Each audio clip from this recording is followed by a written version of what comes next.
Cuando uno está en el proceso de creación de una película, sos como una esponja. Estás como medio permeable a todo.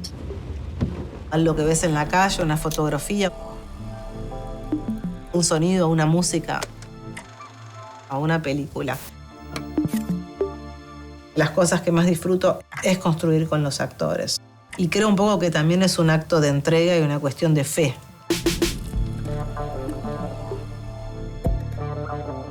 Es precioso primero escucharlos, escuchar las palabras que vos escribiste en la boca de ellos. Toma la pastilla. Ya la tomé, Estelita. Abrí la boca, tómala. La tomé. Tomala, abrí la boca, toma. Muchas veces reescribo textos a partir de las primeras lecturas o inclusive a partir de las escenas. Uso el cartel.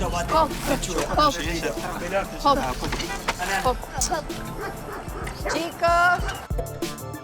También me pasa que en medio del rodaje de ver algo que está proponiendo el actor que tiene que ver con ese imaginario que ya construimos durante todo este tiempo previo y que lo acomodo y lo ajusto porque creo que eso que está sucediendo es mejor que lo que estaba planteado antes. Soy muy obsesiva y rigurosa con el pedido, pero al mismo tiempo creo que tengo una escucha fuerte sobre lo que a ese actor o esa actriz le va sucediendo. Soy Paula Hernández, soy directora de cine. También soy guionista y productora, pero básicamente soy directora de cine.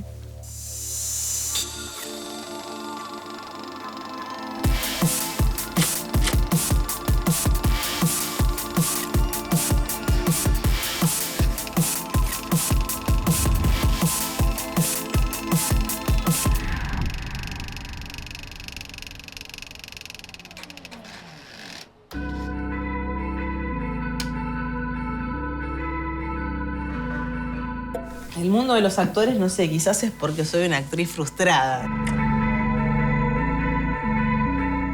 En algún momento pensé que quería ser actriz y en el proceso de hacerlo también me daba cuenta que en las situaciones de estudio era mejor observando o pensando más que poniendo el cuerpo. Siento que soy una guionista que escribe para mí. Puedo escribir para otros, pero en general siempre hay algo de la palabra que se mezcla con la idea de la puesta, ¿no? En mis guiones. Hay algo de esto que viene desde siempre. El placer por la palabra, el placer por la imagen y el trabajo actoral que de alguna manera se van juntando en las películas.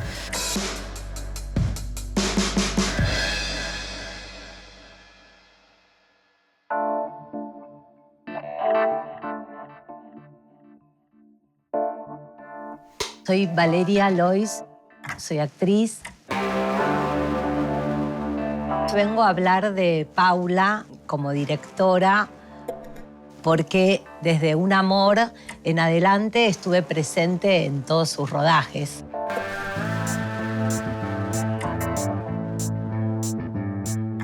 Paula es muy segura, casi caprichosa. Hay algo como en ella que va hacia adelante con su deseo, pase lo que pase. Es una fiera, Paula, dirigiendo.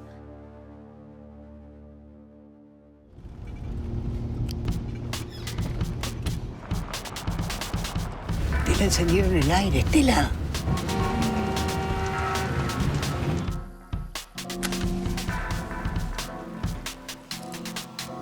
¿Y a dónde van? A la costa. Justo como a mí me gusta.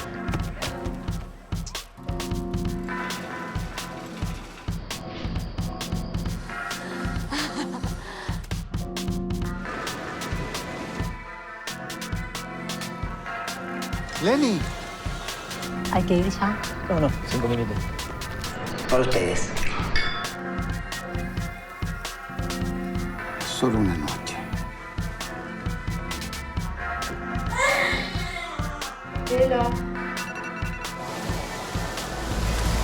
Tengo que discutir acá cuáles son los límites que yo le pongo a mi hija. ¿Con todos ustedes? Si no fuera por mí, ¿dónde andarías, Lenny? Todo lo que tiene miedo es a mí. Vamos a la casa. ¿Qué pasó? Decime qué pasó. ¿No te enseñaron a pelear a vos, hijo de puta? Sos una vieja de mierda, andate a la mierda.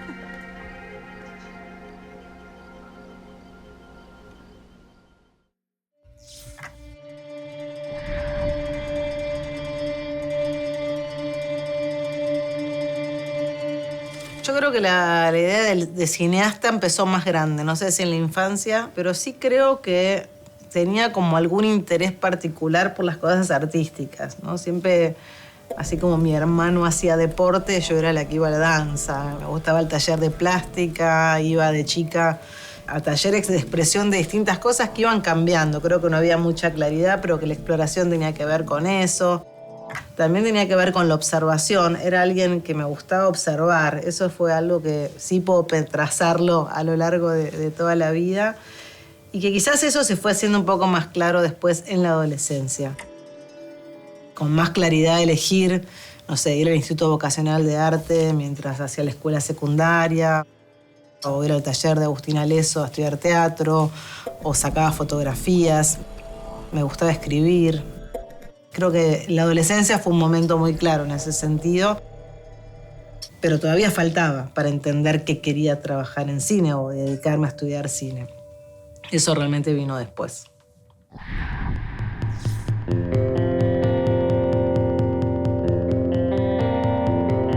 Tuvo dos cosas.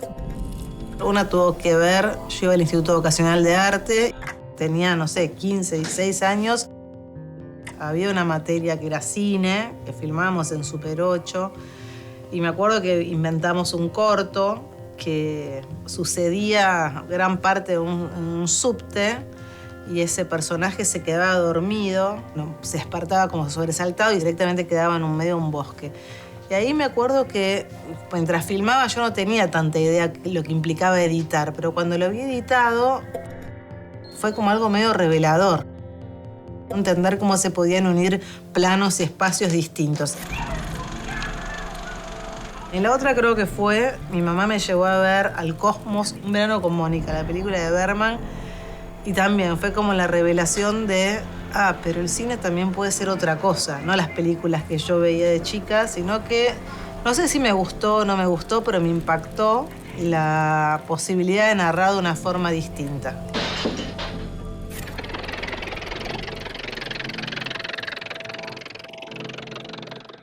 No tenía claridad qué quería hacer cuando terminé el secundario. Hice 2 años de Ciencias de la Comunicación. Iba a la universidad un poco por mandato familiar, en el sentido de que había que ir a la universidad. Mis padres son profesionales, digamos, tenían cierto interés artístico, pero como una cosa en segundo plano, vocacional, te diría. A los 19 años empecé a trabajar de traductora de un director de arte inglés que se llama Anthony Pratt, que es un gran director de arte. Y en esa situación de trabajar, empecé a entender que el cine de alguna manera iba uniendo algo de todo esto que a mí me interesaba. Dejé la universidad, me anoté en la Universidad del Cine, hice la carrera de guionista. Yo ya había empezado a trabajar muy chica y entonces sentía que me faltaba como un soporte, un sustento más teórico, que me lo daba más la carrera de guión por el tipo de programa que tenía. Decidí filmar mi primer corto, que fue Rojo. Laura, soy Lautaro, el amigo de Maxi. Y ese fue un corto hecho así, muy independiente, por fuera de la escuela lo hice, y lo presenté a la Mujer del Cine. En ese momento éramos muy pocas las directoras que filmábamos. No sé, un saco, un pullover. Yo tengo un saco rojo. Ponete algo amarillo, así te puedo reconocer. Hubiera sido mejor que trajera la flor. ¿Qué?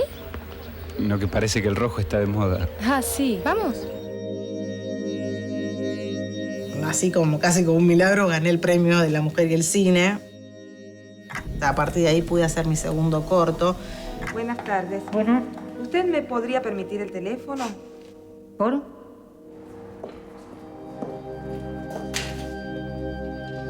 Entonces se fue como armando esta pequeños pasos en paralelo a la Universidad del Cine y en paralelo a mi trabajo dentro de la industria.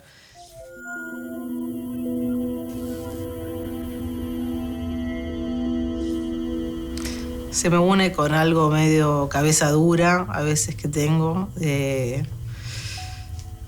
no poder aceptar a veces que las cosas no son como uno desea que sean, y creo que es un gran aprendizaje poder tomar los no o los límites. No sé si es frustración, pero hay algo de eso que se me une.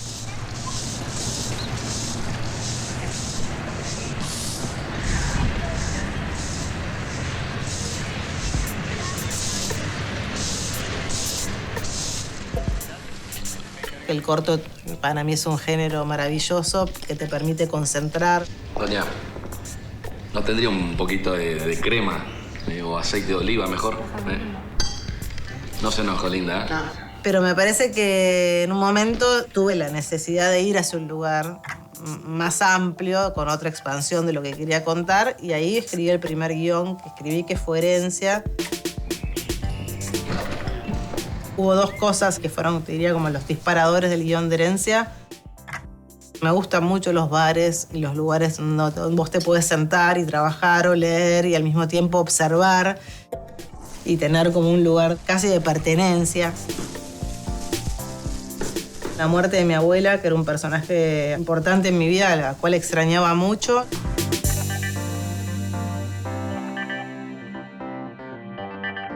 Mi abuela era de esos inmigrantes, viste que hay algunos que cuentan su historia y otros que deciden callarla.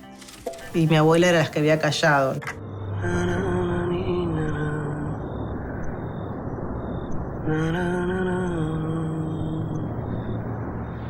Entonces se fueron juntando un poco así estas dos cosas y ahí apareció de a poco el guión de Herencia. Fue muy desconcertante tener una película terminada, que había hecho un montón de festivales y que venía ganando premios en los festivales. De golpe, bueno, vino la crisis del 2001, quedó todo absolutamente detenido.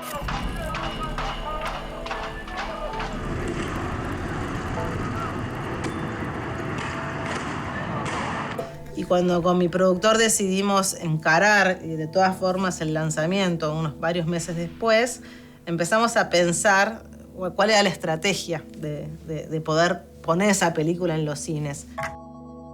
La película tuvo un enganche muy emocional con la gente. Todos se iban y en este caso eran personajes que decidían quedarse acá.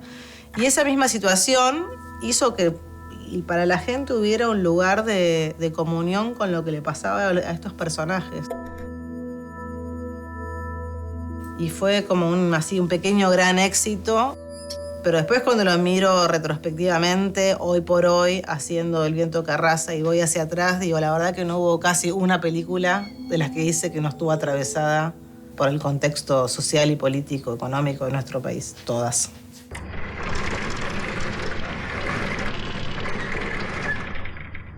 Cuando vi Herencia, no la conocía a Paula personalmente.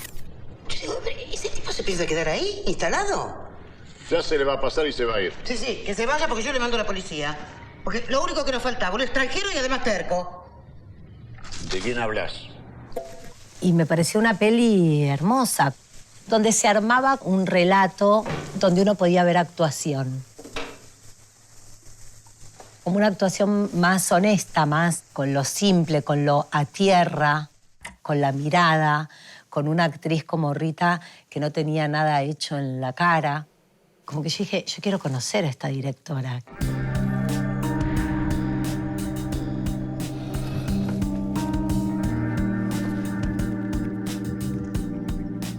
Cuando me llamaron para hacer lo de Familia Lugones, yo estaba en la preproducción de Lluvia. Lluvia se paró porque se cayó la financiación y hubo que esperar un año para rearmarla. Y después, en el proceso, me fui encontrando con un montón de cosas maravillosas. Por un lado, ponerme a trabajar sobre un documental es un mundo totalmente diferente a trabajar con una ficción donde hay un cierto control sobre lo que vos querés contar. ¿Vas a estar todo el día con esa camarita? El documental tiene esta cosa de que vos esbozás una idea, pero después cuando empezás en el trabajo de investigación se abren infinidad de caminos y uno va tomando uno y dejando de lado otros. Estas son las conferencias, la famosa, la hora de la espada. Léela. Está bien. Acá está la proclama del golpe de Estado de Uriburu del año 30. ¿Pero no era socialista, Lugones? Pero Lugones fue de todo, querido, que no fue Lugones. Fue anarquista, socialista, liberal, nacionalista y fascista. ¿Entendés? Y todos sus escritos, sobre todo los ensayos, están atravesados por su ideología política que fue muy vasta. Encontré la ficción como un elemento unificador, porque era quizás lo que en ese momento para mí era más conocido. Un documental por encargo, pero donde yo aprendí mucho del trabajo. Bueno, Polo, de grande, es cana, torturador y el creador de la picana eléctrica en Argentina. 30, 40. Después, en el 77, Pirí, Lugones, la hija de él, es secuestrada y la torturan con la picana eléctrica. O sea, con los mismos métodos que el viejo había diseñado. Había algo de lo familiar que también me interesaba.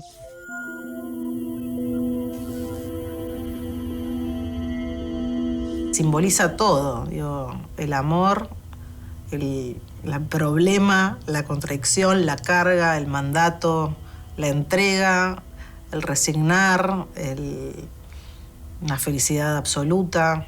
Creo que es un punto neurálgico donde pasa todo. Más a los inicios podría decir Wim Wenders, un director que miraba mucho, que me gustaba mucho cómo trabajaba los personajes. Lo mismo me pasó con Cassavetes, cómo planteaba los conflictos, cómo ponía la cámara dentro de esos universos. Lograba algo muy diferente al tipo de cine que en general uno veía. Claire Denis, como la observación del mundo femenino, una mirada lúcida, inteligente como la de Claire Denis.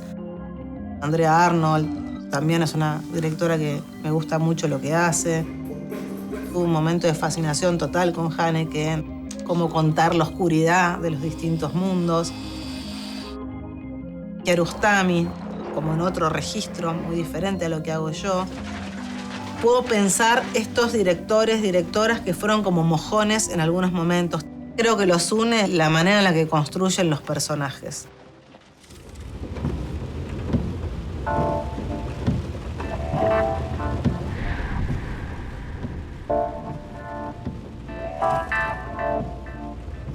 Lluvia fue una película que cuando yo empecé a pensarla, tuve la claridad de decir quiero hacer algo opuesto a Herencia. Fue eso en mi cabeza. Herencia fue una película que trajo un montón de cosas, pero que yo pensaba, después de haberla hecho, si realmente a mí me gustaba esa película. A mí me pasaba que mucha gente me pedía, o me llegaban guiones para hacer cosas por encargo, para la televisión que tenían que ver como con un tono más costumbrista, que se unían un poco más al mundo de Herencia, y yo no me sentía tan cercana a eso. Entonces Lluvia fue decir, bueno, a ver, ¿qué quiero contar? Y creo que fue la primera película en la que yo pude empezar a construir, por un lado, una narración de esto de concentrar dos personajes en un mundo, de empezar a pensar en un fuera de campo y de empezar a tratar de encontrar un lenguaje audiovisual que de alguna manera contuviera esto que se estaba narrando. Y hay algo que es un poco una semilla. Creo que por eso a mí Lluvia me gusta tanto. No le voy a hacer nada. Cierra la puerta. Cierra la puerta. Por favor. Y creo que esa fue como, para mí, el valor de Lluvia. Cómo se cuenta un fuera de campo, cómo se cuenta algo climático, cómo eso climático se va entrelazando con lo que van vivenciando estos personajes. El trabajo audiovisual, el tema de cómo se construye una imagen, de cómo esta idea de la distorsión que viven los personajes en el momento en el que están en la vida, esta idea de estar un poco fuera de foco, lo podemos contar también visualmente. Es una película que yo quiero mucho en ese sentido, que fue como para mí la semilla de poder probar algo diferente.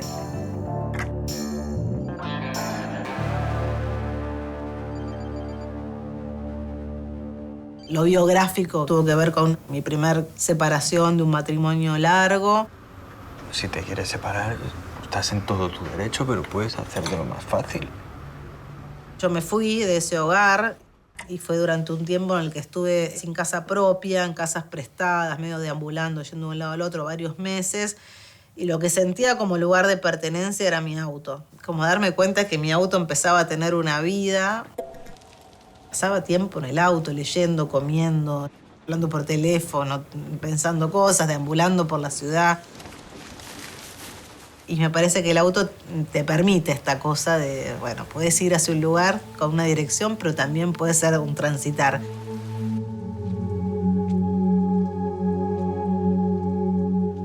Está en sus películas esa humanidad, eso que ella es.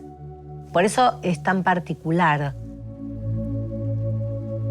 Hay algo que te va como cocinando desde la sensibilidad, desde la empatía, desde la identificación, y de repente te la pone con algo que no te esperabas.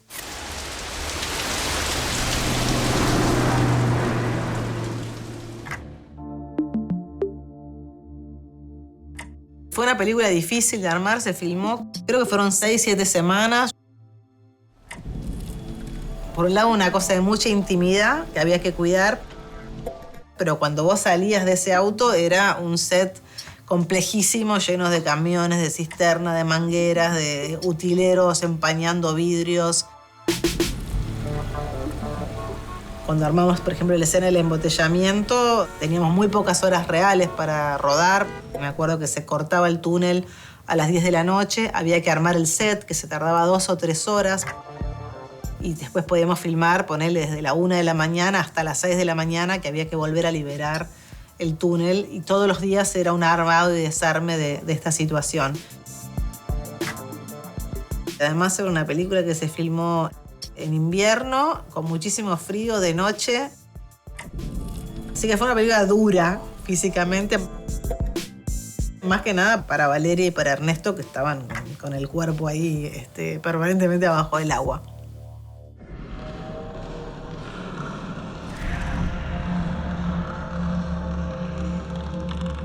Mala Sangre fue un proyecto que me gustaba de alguna manera estar ahí en todas estas miradas sobre el Bicentenario. Yo estaba muy fascinada con las fotografías de Marcos López en ese momento. Y de hecho empezó el proyecto. Yo trabajé un tiempo junto con Luis Imbroski, que escribió el guión conmigo, y con Marcos López, los tres trabajando para ver si encontrábamos alguna forma de que nuestros mundos se pudieran unir. Como recrear algo de las fotos de Marcos López, como con una cuestión animada. Tomé muchos de sus personajes con su aprobación y demás. Y entonces armamos como esta gran puesta sobre los distintos momentos de la historia argentina. Fue un experimento, ¿no? Porque de donde arrancamos a donde terminamos fue como un poco distinto, pero muy nutritivo también. Ese intercambio con alguien, no sé, para mí absolutamente talentoso como es Marcos. Cuando él vio el proyecto terminado, dijo que le había gustado, pero que sentía un poco como también cuando uno ve que una novia te abandona y después le va bien con otro. Y bueno, pues fue bien, pero un poco te da una sensación de tristeza, de melancolía. Fue como un proyecto muy, muy lindo, y fue el primer trabajo también que hice junto con Luis, que después vinieron otras cosas posteriores, ¿no?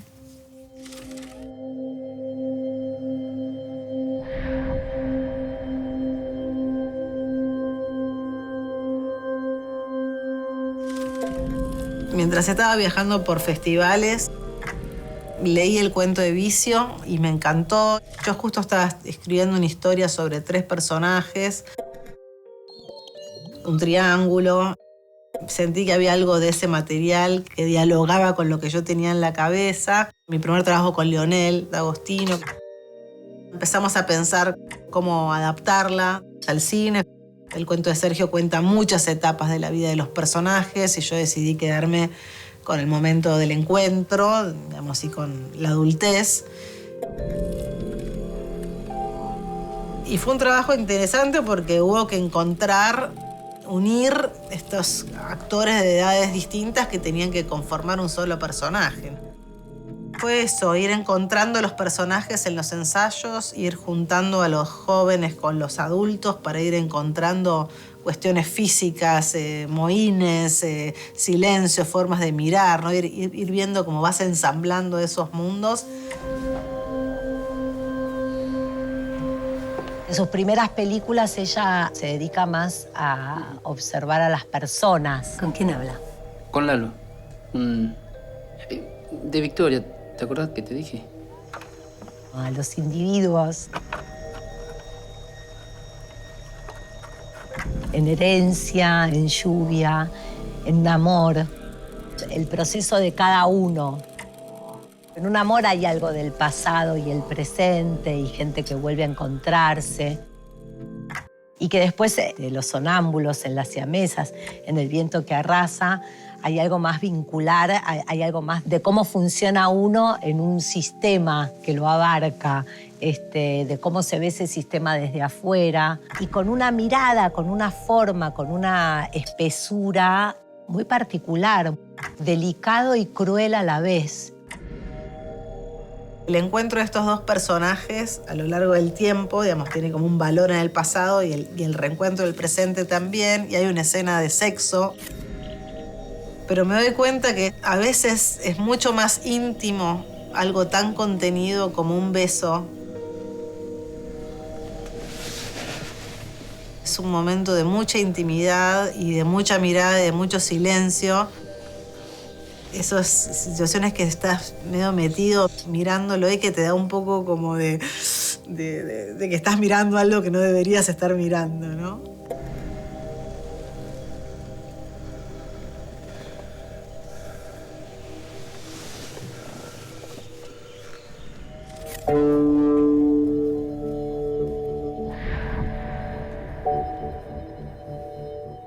Para mí hubo una inflexión importante que fue el corto de 12 clavos. Hubo un cambio en la decisión de qué quiero contar y cómo lo quiero contar y con quién lo quiero contar, y sin miramientos externos y simplemente seguir algo, más allá de todo el trabajo que sí creo que conlleva, seguir algo intuitivo. Valeria Lois es una actriz superlativa. Es una persona hermosa, es alguien que me conmueve, que es talentosa, que es inteligente, que es sensible y que es la persona en la que cada vez que empiezo a pensar un proyecto, quiero convocar. Paula me invita a hacer 12 clavos. Me dice, tengo muchas ganas de filmar, quiero hacer un corto. Vas a tener que hacer una escena de sexo, me dice. Soy una actriz del cuerpo y de la entrega y etcétera, pero la desnudez, el mostrarme, no es algo que tenga muy a mano. No me resulta fácil. Pero con Paula me parecía que lo podía hacer. Está buenísimo lo que viví actuándolo, habilitado por ella, por su contención, no sé, por su mirada.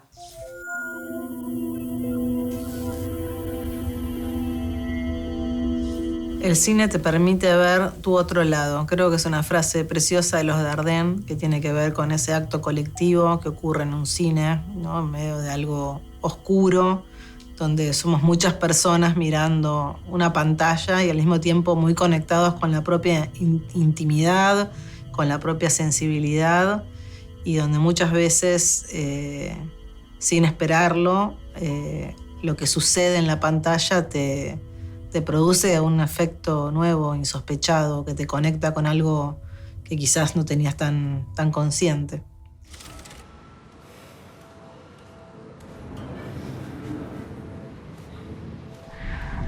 Ana.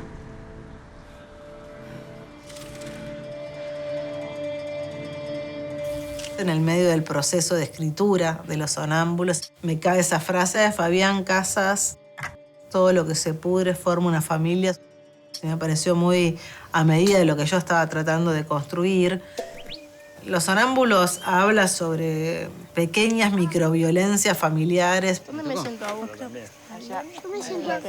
Vos acá. Pequeñas situaciones que se van acumulando y gestando una gran tensión que de alguna manera tiene que estallar. ¿Qué es lo que no te parece? contestame. Pará, idiota. No, contestame. No quiero hablar de esto acá.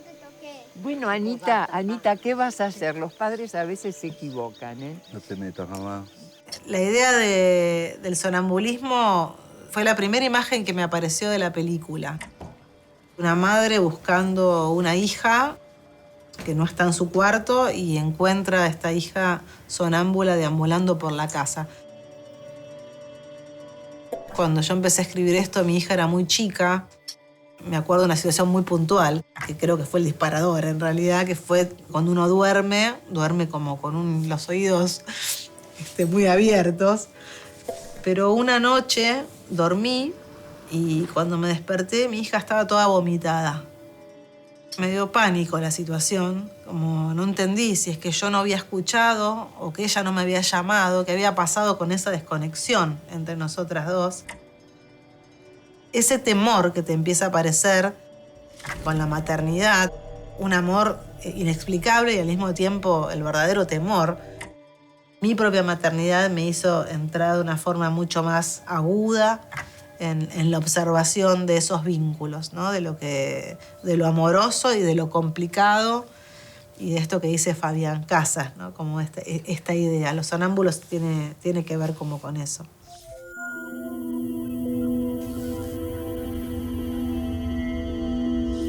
Un hijo en algún punto te hace mejor persona en muchos sentidos. Te confronta con lo inexplicable, con un amor infinito. Nada, cambia absolutamente todo. El eje de la vida empieza a ser otro. Criar es un trabajo hermoso y complejo y al mismo tiempo lo que ese hijo también te hace ver de vos también es un aprendizaje, ¿no? El momento en que los hijos te empiezan a ver es un momento absolutamente revelador y que hay que poder tomarlo. Antes de ser madre, no había miedo, no tenía miedo. El miedo más grande que puedo tener es en relación a las personas que quiero, a mi hija más que nada, que le pueda suceder algo malo, y en lo personal a la locura, a irte a la locura.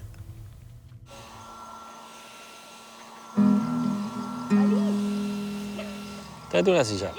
No, ya me estoy yendo. Vení. A mí me parece que Los Sonámbulos es el comienzo de un momento nuevo de Paula. Un momento nuevo y actual. Eso que pasa en el almuerzo, en Los Sonámbulos, que tiene que ver con las reacciones de cada miembro de la familia. Hay un gesto que yo hago que yo digo, es la mejor actuación de mi vida, esa. Muy chiquita, muy sutil, pero muy hermosa para lo que hace en la película. Doy mi opinión. Con tu papá lo dejábamos libres a esta edad. Ana también tiene su libertad. ¿Qué libertad tengo?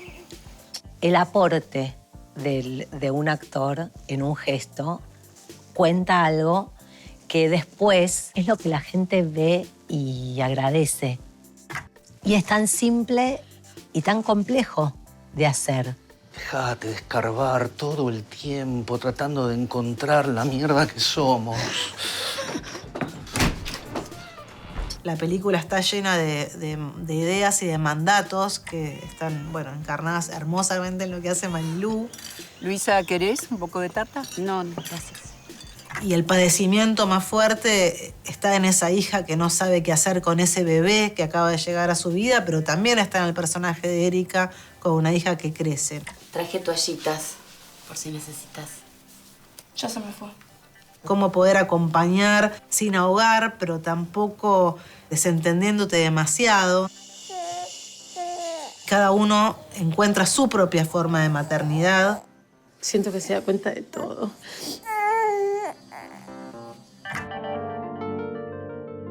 Esa fiera que es Paula, esa cosa así más caprichosa, también es en combinación con algo muy sensible y muy inteligente y muy observador y con mucho humor.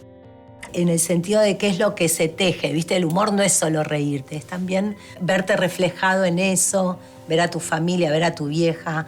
Meme, meme, meme, abu, meme. Yes. A ver. Chanel número 5. Ay, qué amor. Fue un momento en donde todas las cuestiones de los abusos empezaban a salir a la luz, afortunadamente. Fue dialogando con la coyuntura. Cuando llegó el momento de filmar, me daba cuenta que había como una decisión política, ¿no? En cómo yo iba a contar esos cuerpos, ¿no? Iba a exponer el cuerpo de la víctima, el del victimario, a quién iba a proteger. Me parece que el dolor se puede contar de otras formas y esa fue la decisión de la película, ¿no? De poder contarlo con una distancia. Me parecía que era más efectivo y una forma de proteger a una víctima. Tranquila.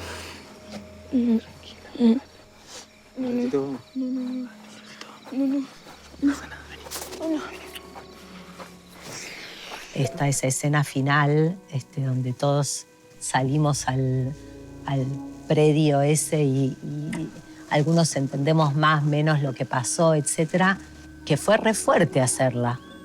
Y Paula nos pedía más y más. Alejo, ¿qué pasó? Retenelo, Luisa, retenelo. ¿Qué pasó? Dale. ¿Qué pasó?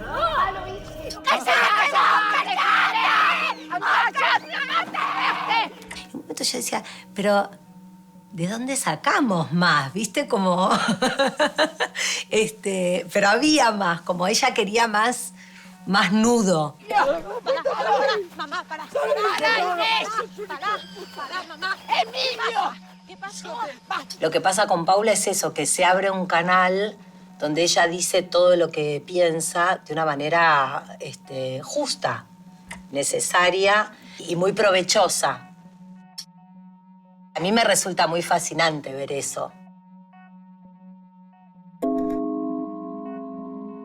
Woz me parece un músico y un poeta extraordinario. Y cuando escuché ese tema sentí que dialogaba así muy fuertemente con la película. Valentín había sido alumno mío en un taller de actuación y le pedí el tema. Woz todavía no era Woz, tan fuertemente Woz. Púrpura, veo el color en el aire. Pero me parece un tema extraordinario y él me parece realmente un artista enorme. Púrpura, vamos a seguir este baile. La danza de los que resisten bailando aunque quieran que no seamos nadie.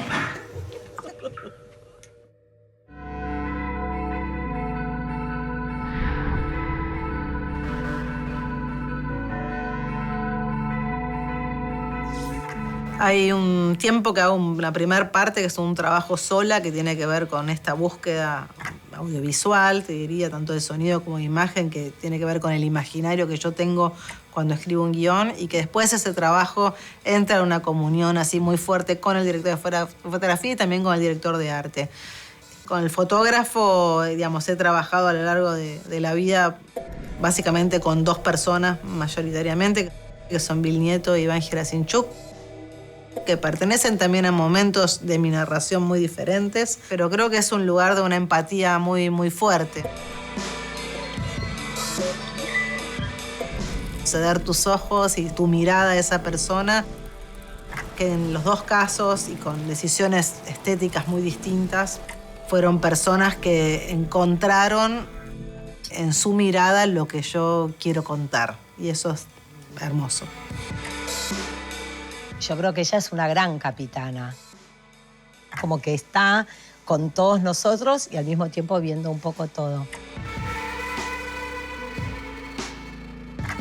Con un equipo increíble porque, bueno, empieza a armar alrededor suyo una familia, un equipo, una gente que entiende esa forma de trabajo. Se siente muy respaldada, se apoya mucho en ese equipo y avanza con mucha pasión. La divierte estar ahí. Le gusta que se complique.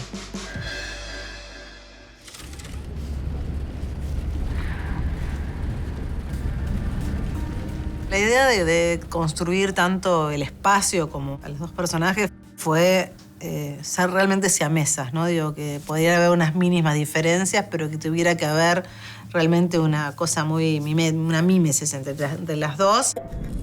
Los encuadres, cuando hay un plano en contraplano, son exactamente iguales, la forma en la que están compuestas en el cuadro, cada una de ellas.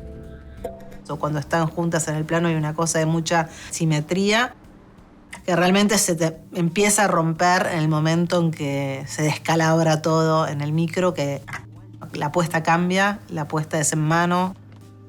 Durante todo este tiempo anterior es fija, la idea estática de algo que no se puede mover de ese lugar, de esa idea de esa madre y de esas hijas que no se pueden separar, que de alguna manera va unificando temáticamente, ¿no? Lo endobámico, el terror, lo viscoso, lo complejo de las relaciones. ¿Guardaste la malla negra? Está en tu valija. Igual no creo que nos vayamos a meter. Parece que son elementos que fuimos encontrando en la narración que se fue como apostando cada vez más fuerte. Vos sabés que si llega a pasar algo acá arriba, no contamos el cuento, ¿no? Bueno, tendría que haber sacado abajo. Perdón, fue culpa mía, me equivoqué. ¿Ese? Paula dijo, quiero hacerlo con ustedes dos. La adaptación que hagamos de este cuento con Leonel D'Agostino, y trajo las imágenes de Adriana Lestido. Una madre y una hija que hay fotos en las que no sabes quién es quién. Con Rita yo creo que conseguimos eso, el vínculo muy construido desde el humor, tenernos, viste, los tiempos, muy de hablar así, como de costado, y entenderse todo. El tema es la convivencia, como eso, tenerla al lado, escucharla respirar. Verla perdida, verla grande, verla. Ese es el dolor más grande y lo que le está pasando a Estela muy adentro. Que su mamá está grande. Lo digo y me dan ganas. Me dan ganas de llorar.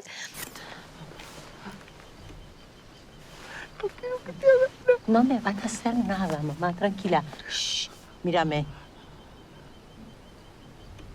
Ahí está. Pidamos un permiso. Paula ahí hace algo re complejo, ¿no? Con las siamesas, porque muestra eso, como estas dos personas que estuvieron toda la vida juntas, para separarse tiene que pasar una tragedia.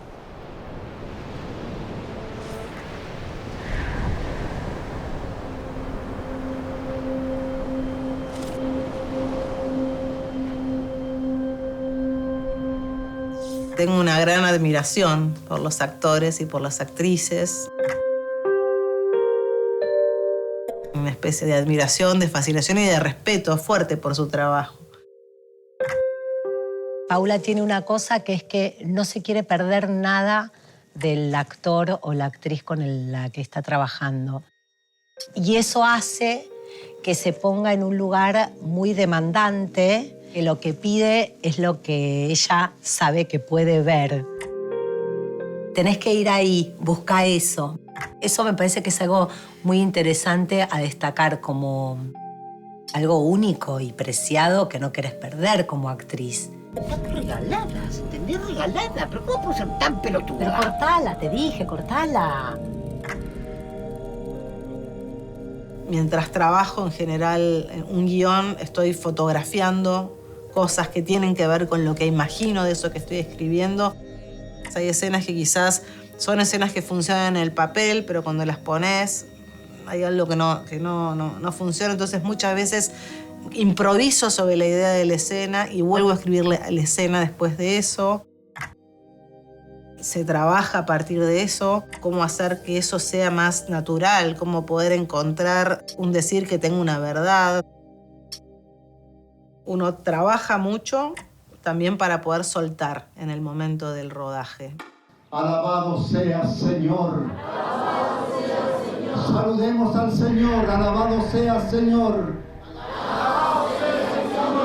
Levantemos nuestros brazos, nuestro espíritu, nuestra alma y digamos, alabado sea el Señor. Alabado sea el Señor.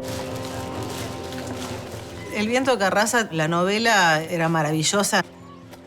cómo contaba esos 4 personajes, como también la naturaleza de alguna manera es un personaje más, pero tenía una construcción temporal que era muy compleja para mí para llevar al cine. La novela va y viene en el tiempo, en el recuerdo de cada uno de los personajes. Tiene una temporalidad rota, aparecen así disruptivamente sermones. Y yo sentía que había algo muy cinematográfico, entre comillas. O sea, había muy buenas escenas, había cosas con buenas imágenes, pero no se construía una historia para el cine, ¿no? Entonces yo empecé a pensar que había que encontrar un viaje, casi como una excusa narrativa, y ese viaje es el que nos iba a ir permitiendo conocer estos personajes y lo que le iba sucediendo. El tiempo de narración de una novela que puede tener, uno puede agarrar una novela, la puedes parar, puedes seguir. El cine es un tren que arranca y que no para. Cuando me llegó el proyecto, pensé cómo iba a ser para abordarlo. No soy religiosa, no tuve formación religiosa. Pensé que tenía que poder correrme del prejuicio y poder indagar realmente en ese universo, bucear. Mañana es ahora. Entonces esa fue la decisión, no ir un poco como de prestado desde un lugar más chanta, sino bueno, ponerme a leer desde textos teóricos o sociológicos o periodísticos sobre el avance de estas nuevas religiones en esos territorios, e inclusive bueno, irme a las iglesias y estar con los pastores y con los fieles, y fue realmente un trabajo muy, muy profundo.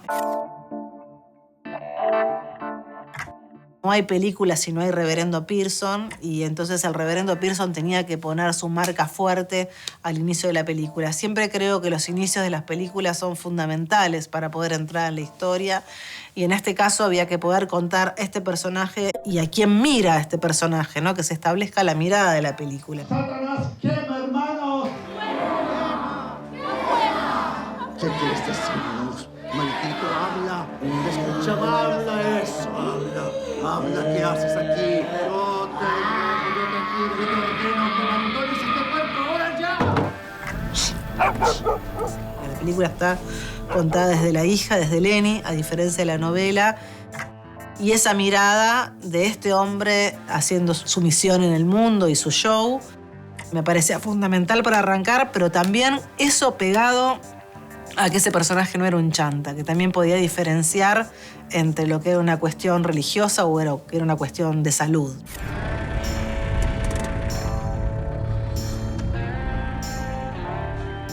La escena de los corderos es una escena de muchísima complejidad. ¡No!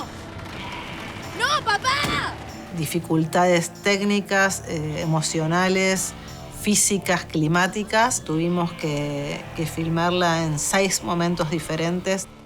Esa dificultad hizo que yo tuviera que poder empezar a bucear donde no había nada, una forma de construir esta escena.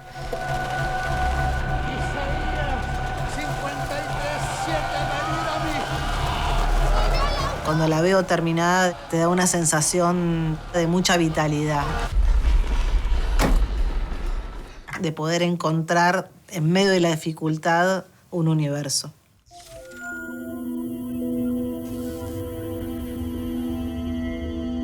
Soy claustrofóbica. No sé si dentro del momento que padezco la claustrofobia soy optimista. Quizás es la posibilidad de pensar que hay una salida cuando busco cosas optimistas dentro de esa idea del encierro. Dejar que esos espectadores se metan en zonas más viscosas, oscuras, o agobiantes, o endogámicas, o encerradas, donde pareciera que no hay posibilidad.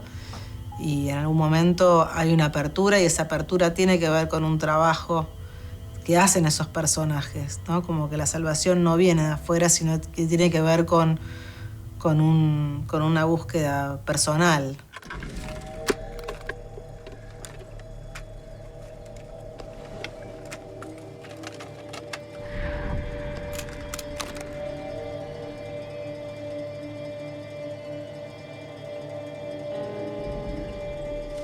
Creo que tiene que ver con una mirada que yo tengo sobre la vida, como algo de una cierta resiliencia ante las situaciones duras, trágicas, dar la posibilidad de una salida, que esa salida no necesariamente tenga que ser un moño rosa y ser feliz. Moño rosa es un término que usaba mucho Rosario Suárez, que es mi editora. En las primeras películas yo a veces necesitaba que todo cerrara un poquito más amorosamente. Y después fui encontrando otras formas de optimismo, entre comillas, para esos personajes. Salir de esa situación para el personaje que hace Valeria es atravesar muchísimo. Un dolor enorme, pero al mismo tiempo ese mar enorme y esa amplitud y un sol, que es la primera vez que aparece en la película, es la posibilidad de un futuro, ¿no? No sabemos si mejor o peor, pero es un futuro propio. Algo similar ocurre con Lenny en el final del Viento que arrasa. Y de una manera mucho más cruda también ocurre en Los Sonámbulos, ¿no? Esa mamá que logra sacar a esa hija de ese universo e irse absolutamente desarmadas las dos, en medio de la intemperie. También hay un final que es tremendo, pero que también es mejor que lo que estaba sucediendo. Me gusta esto de claustrofóbica, optimista, para pensar en Paula, y creo que eso está relacionado con algo de tramitar los miedos con humor. Tela, sos más chiquilina vos que la nena. Sacar todos los fantasmas afuera, ¿no? Como mostrarlos. Entonces, subirles la música a todo volumen para que bailen un poco y se vayan. Y me parece que hay algo de eso que ilumina, ¿viste? Que vos sentís que estás viendo una historia y que me siento interpelada con esto. ¿Qué pasó? ¿Qué pasa, Ine? Uno de los lugares más imperfectos que lo hacen muy atractivo a su lenguaje, a su modo de contar. Y es una pilla. Parece una chica buena y prolija y es una bandida.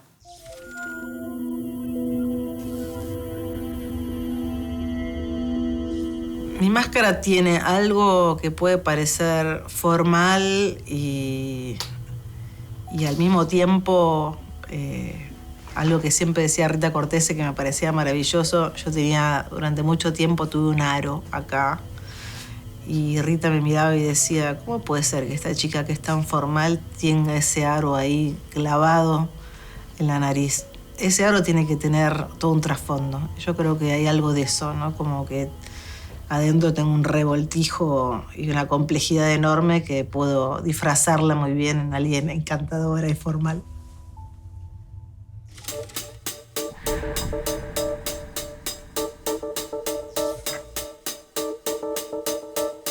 A veces siento que las cosas que más temor te dan o que te sacan de un lugar de comodidad, creo que están buenas, que te sucedan, digo, ¿no? Como que eso es una situación que creo que hay que poder atravesarla.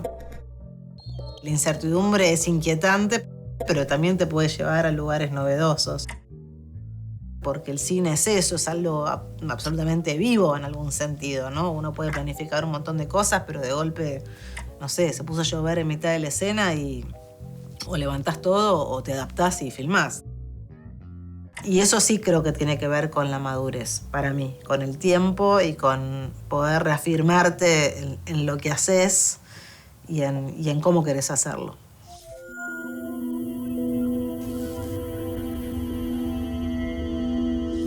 El cine creo que significa todo, ya no puedo escindirme sin el, digamos, no puedo dividir mi forma de ser. No, yo siento que hay algo del cine, de la vida, que se tienen un diálogo permanente. Es un lugar de expresión, es un lugar de reflexión, es un lugar de preguntas, a veces de respuestas. Es una forma de vida para mí.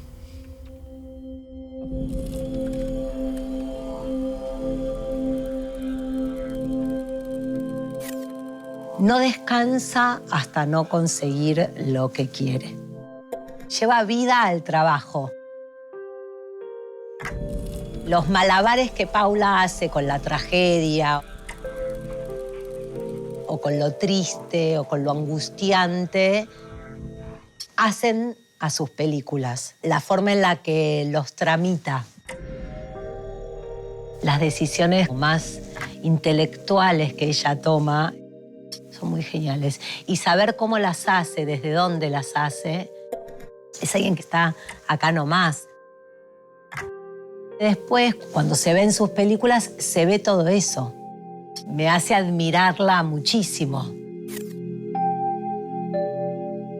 Tiene que estar el deseo de narrar, de preguntarse cosas, el deseo de encontrar una forma, de encontrar un mundo propio, personal.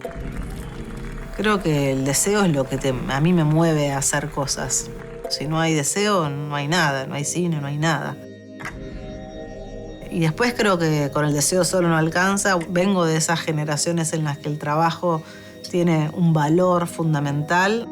No creo en la inspiración divina ni en simplemente una cuestión artística, como no hay algo que baja y que te ilumina, aunque a veces sí te puede suceder, pero me parece que tiene que ver con una cuestión metódica y que hay que poder sostenerla en el tiempo.